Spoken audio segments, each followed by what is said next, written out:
Right, Niko, sorry about that. Niko House.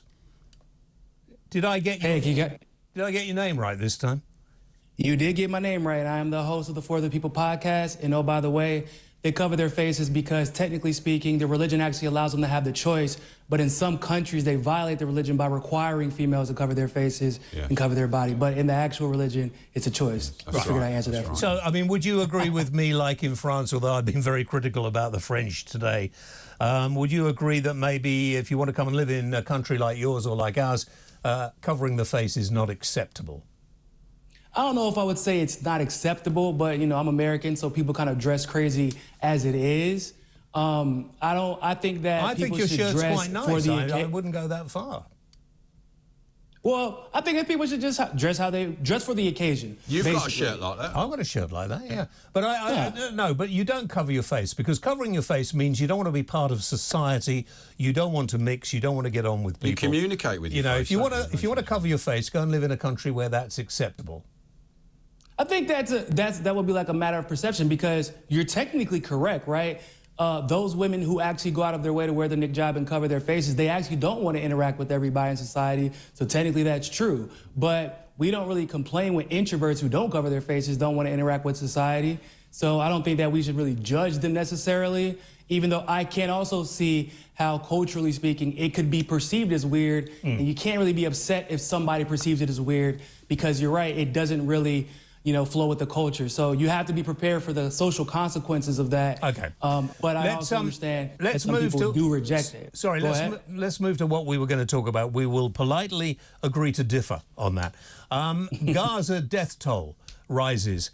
Well, we don't know that at all, because it's a terrorist group who keep giving out these numbers of people who die. And we happen to know that the terrorists base themselves in schools and hospitals. So is it really right for all this fuss to be made about it? Well, there's actually been zero evidence to prove that they base themselves in schools and hospitals. In fact, no, there hasn't. There's been a lot of evidence. BBC tried to go into Gaza and investigate this claim by Israel. My friend. A lot of evidence. No, when BBC and CNN, the BBC, the BBC.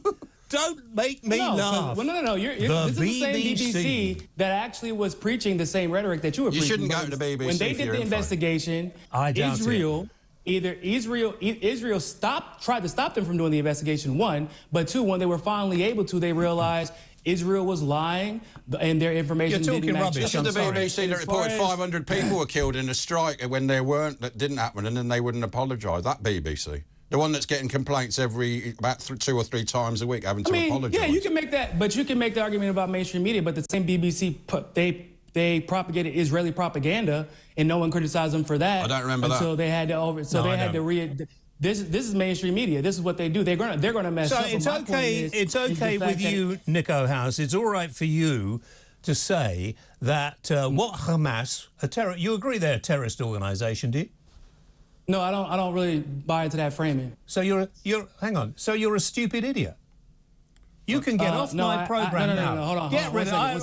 What about the rights? What about the rights? This man. No, stop it. Would you like me to respond? Would you like me to respond? Not really, because I think you're stupid. Let me explain something. I don't know. I don't think you can explain it. The Western powers tend to have this problem where they like to frame everybody who is brown in fights against Western imperialism as a terrorist organization. They kidnap babies and rape women. In the United States, they actually labeled the Black Panthers a terrorist organization, but refused to actually label the KKK a terrorist organization. So I'm not going to go with the framing. People like you a Western country believes a terrorist organization. Whenever even the United States agreed with the ICJ that they are illegally settling in Palestinian territory. I am really worried about the United States, because unless listen, why don't you shut up and listen to what I'm going to say? Those people have the right to fight back and take their territory.